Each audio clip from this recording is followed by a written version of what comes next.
Every day, whether we notice it or not, we are given small invitations to be brave.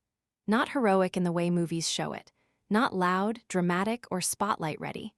I'm talking about the kind of courage that happens quietly, inside our homes, in our friendships, in our work, and most importantly, within ourselves.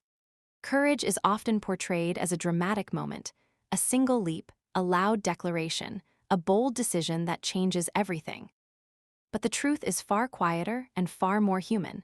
Courage is built in the everyday choices we make, not in rare moments of heroism. It's a daily practice, shaped in the small and often invisible decisions that slowly form the person we become. Every morning, we wake up faced with countless opportunities to either show up or shrink back. Courage is choosing to get out of bed on the days when anxiety feels heavier than your body. It's walking into a difficult conversation you'd rather avoid, even when your voice might shake. It's the decision to tell the truth about how you feel instead of hiding behind a rehearsed, "I'm fine." These moments don't look glamorous. They don't come with applause. They're ordinary, but they're life-changing. Daily courage means allowing yourself to be seen in the moments you're most tempted to hide. It's acknowledging fear without letting it dictate your choices. It's trying again after a setback, not because you're sure you'll succeed, but because something inside you refuses to give up. It's saying yes to growth even when it would be easier to stay exactly where you are. This kind of courage rarely announces itself. No one celebrates you for choosing kindness over retaliation, or for admitting you made a mistake, or for forgiving someone who may not even know they hurt you. But these choices shape your character far more than grand gestures ever could. Real courage is deeply personal. It happens in the quiet spaces where no one is watching. The practice of courage also means accepting that you won't always get it right. There will be days when fear wins, when you stay silent, when you retreat, when you avoid the hard thing. But practicing courage doesn't mean being fearless. It means noticing those moments and choosing differently the next time. Growth is never linear. Bravery is not a trait you either have or don't have. It's a muscle strengthened by repeated use. Courage also requires compassion. Being brave toward others starts with being gentle toward yourself. You can't show up boldly in the world if you constantly criticize, shame, or minimize your own struggles. The more you honor your inner experience, the easier it becomes to show up authentically in your outer life. Every act of self-respect, every boundary you set, every moment you choose honesty over avoidance, these are daily acts of courage.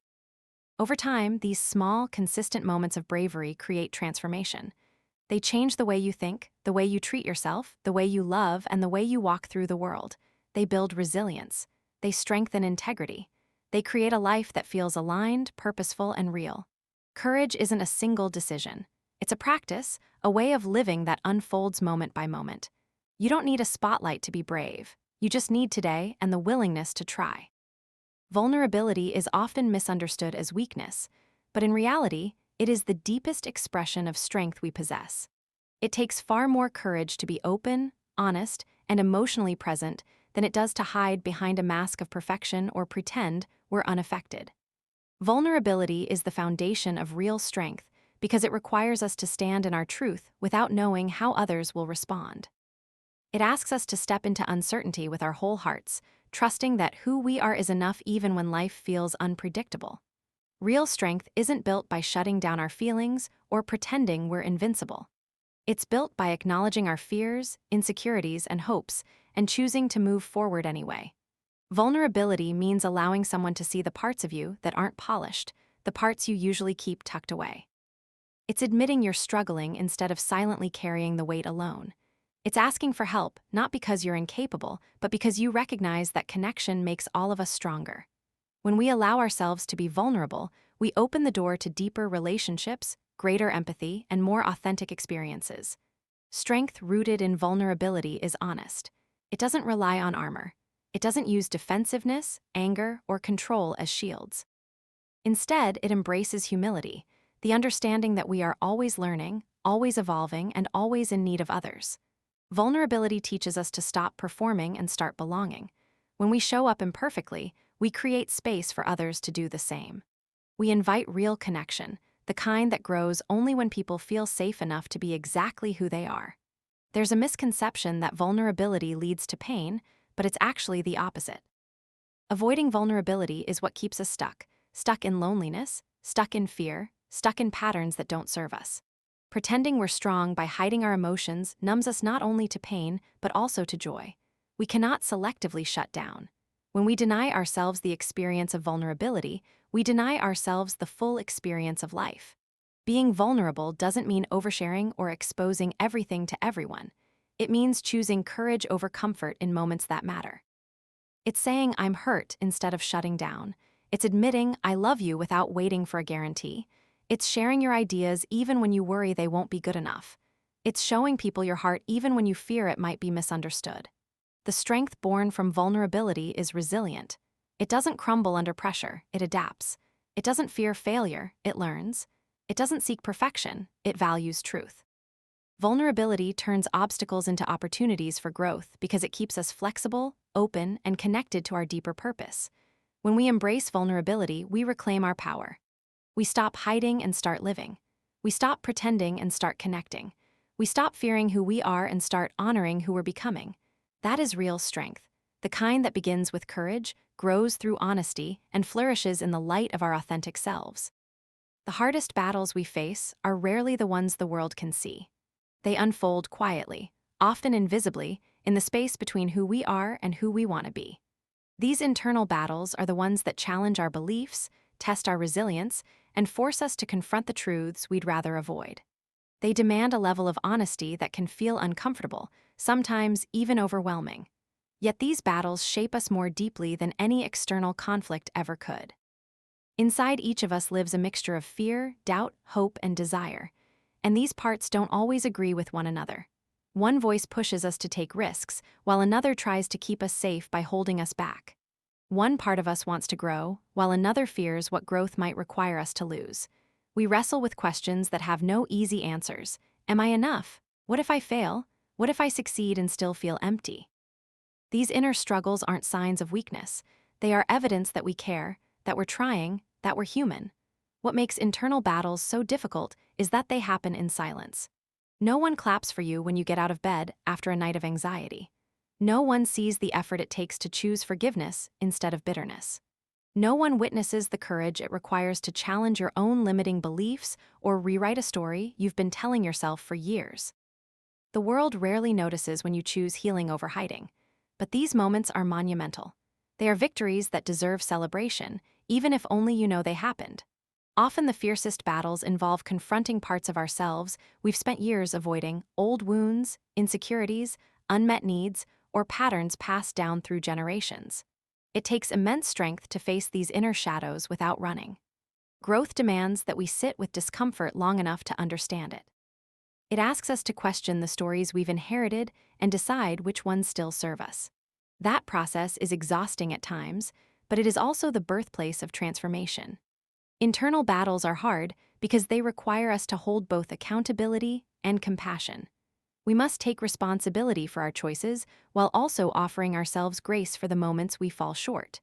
We must be willing to look at our flaws without drowning in shame. We must forgive ourselves for the ways we've coped, even when those coping mechanisms no longer fit who we're becoming. Strength isn't about being flawless, it's about being honest with ourselves even when the truth is uncomfortable. And although these battles happen within us, we don't have to fight them alone. Asking for support, sharing our struggles, or simply admitting, I'm not okay right now, can lighten the load we carry. Connection doesn't solve our inner conflicts, but it helps us face them with more courage. The hardest battles are the ones fought in silence, but they are also the ones that shape our character, deepen our empathy, and expand our capacity for love and resilience. When we confront what's within us, we reclaim our power. We become stronger not because the battle disappears, but because we learn we can face it and still rise. Avoiding risk can feel like the safest choice. It gives us the illusion of control, the comfort of predictability, and the reassurance that we won't fail, won't be judged, won't be disappointed. But that comfort comes with a cost. When we choose safety over possibility again and again, we begin to shrink our world without even realizing it. We trade growth for familiarity, potential for protection, and meaning for convenience. Avoiding risk may keep us safe, but it also keeps us small. Every dream, every breakthrough, every meaningful change in life requires stepping into uncertainty. Growth simply cannot happen in the same space where fear dictates our boundaries. When we refuse to take risks, we avoid not only failure, but also the very experiences that make life rich and fulfilling. Creativity, love, connection, purpose. None of these can thrive in an environment where we cling to certainty. They demand vulnerability. They demand stepping into the unknown. Many of us tell ourselves that we're not ready, not capable, or not strong enough. We wait for perfect timing, perfect confidence, or perfect conditions. But what we're really waiting for is the elimination of risk itself. And that moment never comes. The people who build meaningful lives aren't necessarily the most confident or the most prepared. They're the ones willing to show up without guarantees. They understand that the cost of staying safe is often far greater than the cost of trying and stumbling. Avoiding risk also limits the way we see ourselves. When we never push beyond what we already know, we reinforce the belief that we're only capable of what's comfortable. Over time, this quiet self-limitation turns into a pattern. We dream smaller, expect less, settle more quickly. We start designing our lives around fear instead of possibility, and often we don't even notice it happening. The truth is, safety isn't always a sanctuary. Sometimes it's a cage with the door wide open. Remaining in that cage feels familiar, but it prevents us from stepping into who we could become. Risk, on the other hand, is the path to expansion. It's the bridge between where we are and where our potential is waiting for us. It's uncomfortable, yes, but it's also where the most meaningful parts of life unfold. Taking risks doesn't mean leaping recklessly or ignoring your instincts. It means choosing courage over avoidance in the moments that matter.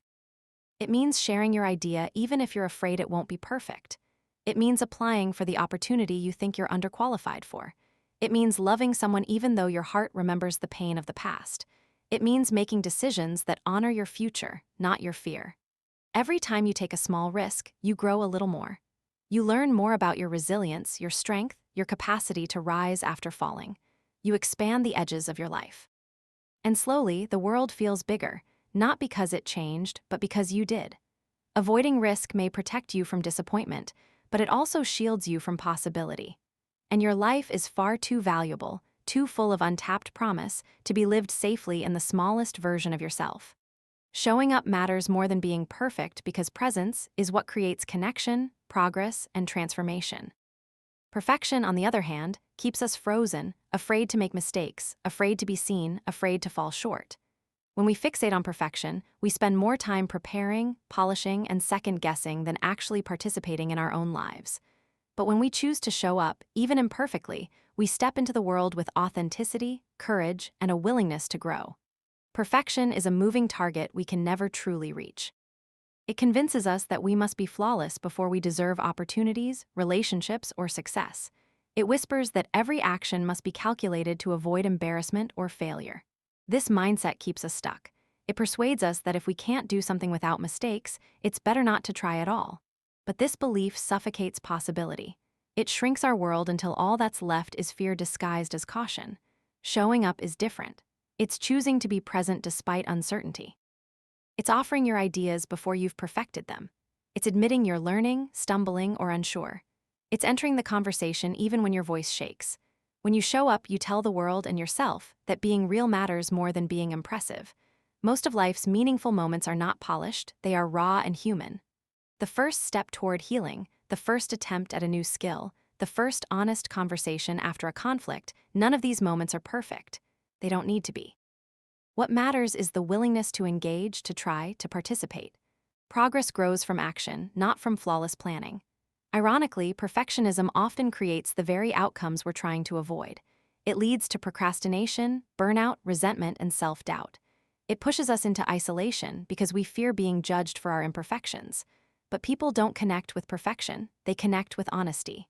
They're drawn to those who are genuine, who show their humanity, who admit their struggles. When we show up authentically, we strengthen relationships and deepen trust. Showing up also builds resilience. Each time you engage despite fear, you strengthen your confidence.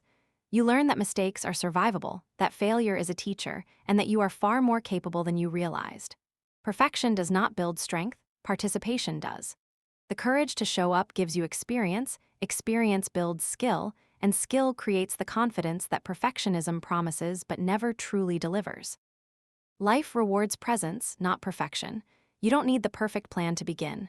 You don't need the perfect words to speak your truth. You don't need the perfect timing to take a step forward. You just need the willingness to be seen, to try, to participate, even when you're unsure, even when you feel messy or unprepared. Showing up is an act of self-respect. It is a declaration that your life is worth engaging with now, not when everything is flawless. When you show up, you move closer to the life, the relationships, and the dreams you truly want. Perfection can wait. Presence cannot. The arena of life rewards the brave because only those willing to step into uncertainty ever discover who they truly are. Life isn't lived from the sidelines. Growth doesn't happen in observation. Meaning isn't found in watching others take risks while we stay hidden behind comfort, fear, or self-protection. The arena, the place where we try, fail, rise, and try again, is where our character is shaped and our potential is revealed. Entering the arena requires courage because there are no guarantees. The moment you step in, you expose yourself to judgment, misunderstanding, and the possibility of failure. But you also open the door to opportunity, connection, purpose, and self-discovery. The brave understand that avoiding the arena may feel safe, but it leads to a life untouched by the depth of human experience. You cannot win battles you never fight. You cannot celebrate victories you were too afraid to pursue. You cannot grow in places where you refuse to stretch. Bravery in the arena doesn't mean fearlessness. It means choosing to act while fear whispers every reason you shouldn't. It means walking forward with a trembling heart. It means showing up with your imperfections, trusting that your authentic self is stronger than your doubt. Courage is not loud or dramatic, often it's quiet, steady, and determined. The arena doesn't reward the most talented or the most prepared. It rewards the most persistent. The world belongs to those who are willing to keep going after they've been knocked down. When you fall, the arena teaches you resilience. When you're misunderstood, it teaches you clarity. When you make mistakes, it teaches you wisdom. When you keep going despite fear, it teaches you confidence. With every step, every stumble, every rise, you become more yourself, more grounded, more courageous, more capable. Outside the arena, it's easy to judge. It's easy to criticize. It's easy to say, I would have done it differently. But the sidelines are comfortable precisely because nothing is risked there. The critics stay safe by never participating. The brave risk everything by choosing to try. The difference between those two lives becomes enormous over time. One remains stagnant. The other becomes expansive. The arena of life rewards bravery with experiences that shape the soul. It rewards you with relationships built on authenticity, opportunities that would never have appeared in your comfort zone, and a self-respect that can only come from knowing you showed up. It rewards you with the deep satisfaction of living fully instead of cautiously. But perhaps the greatest reward is this: the arena teaches you to trust yourself. You learn that you can handle discomfort, navigate uncertainty, and recover from setbacks. You learn that you are stronger than you thought. You realize that bravery isn't about being extraordinary, it's about being willing. At the end of the day, a life lived bravely may not be perfect, but it will be honest, meaningful, and deeply alive. The arena of life calls all of us, but only the brave answer. And those who do discover a life richer than anything they could have imagined from the sidelines.